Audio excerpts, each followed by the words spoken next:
Andrew McGahan for SevereMMA here, standing alongside Dustin Poirier at UFC 189 Ultimate Media Day. And Dustin, a little bit of bad fortune, you could say. I suppose of any card you could have been put on, or you could have been here brought out, for the fight week, it had to be this one. Does it annoy you in any way? Nah, man. He's done a great job at promoting himself and finishing fights, and he's doing his thing. It's cool to see him do his thing, man. Good for him.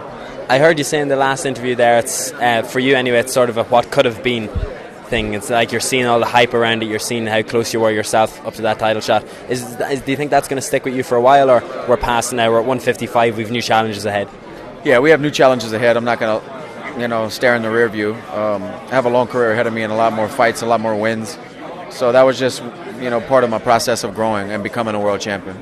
Before the Conor fight, was there plans to head up to 155, or was it after that fight that you thought, okay, let's take a second go at this? Now we've always talked about it, and after that fight, we knew it was going to be a few more fights at 45, and I just couldn't do it anymore. If I'd have won that fight, it'd have been one more fight. I could have won the belt, maybe defended it, went back, and didn't go on to 55. But 55 was going to happen eventually.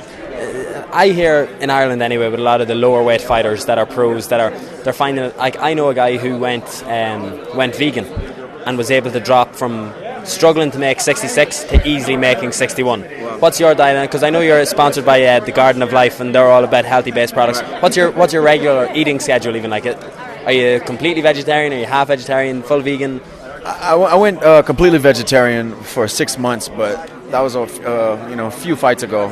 I eat meat now, a lot of free range stuff. I don't overeat meats, but I eat a lot of vegetables, a lot of greens. I'm real big on dark, a lot of greens, and like I said, organic meats, free range meats. Then talk to me about 155. Are you feeling better in your body? You're feeling faster in there. 2 very impressive victories, and you're only getting started, I suppose. Yeah, this is only the beginning. I'm feeling like myself, like I should have, felt in a lot of performances. But like I said, it's part of the growing and learning process. I feel incredible. My body's recovering better in practice, between practices. The weight cuts, cutting weight's never fun, but it's no problem, It's not a question of if I'm going to make it. At 45 a couple times it was questionable. And it must be a relief when you're on weight at 55 and thinking, God, I would have had to do another 10 pounds for 45. I just fought a month ago, and when I made weight, I said, there's no way I can cut 10 more from where I was. But my body's filling out and growing and developing where it wants to go, where it's been wanting to be. So. Yeah. Talk to me about the rest of the year. A very quick start to the year. Is it time for a little bit of downtime and get in towards the end, or are you just in as quick as possible again? I kind of banged up my knee a little bit before this last fight. I went into the fight with a little bit banged up knee and right elbow. My elbow feels fine now.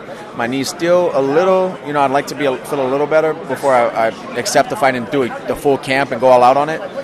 But I'm ready to go, I thought before this fight I wanted some time off, and then I got the time now, and I'm kind of like, this isn't... Fight again. Yeah, I'm a fighter, man. I got to live in the chaos of getting ready for something big.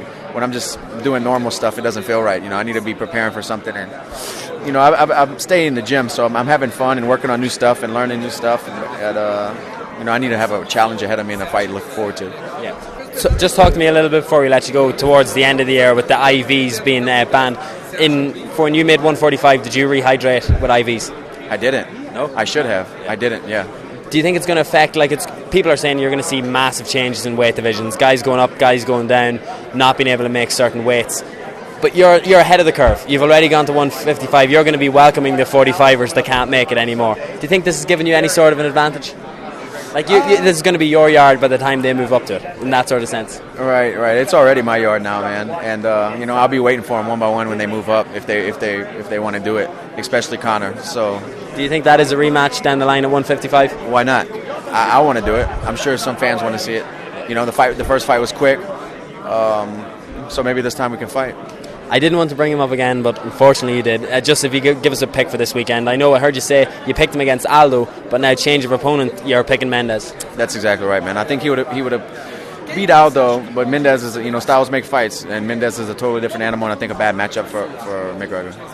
Dustin, thank you very much for the time. See you soon.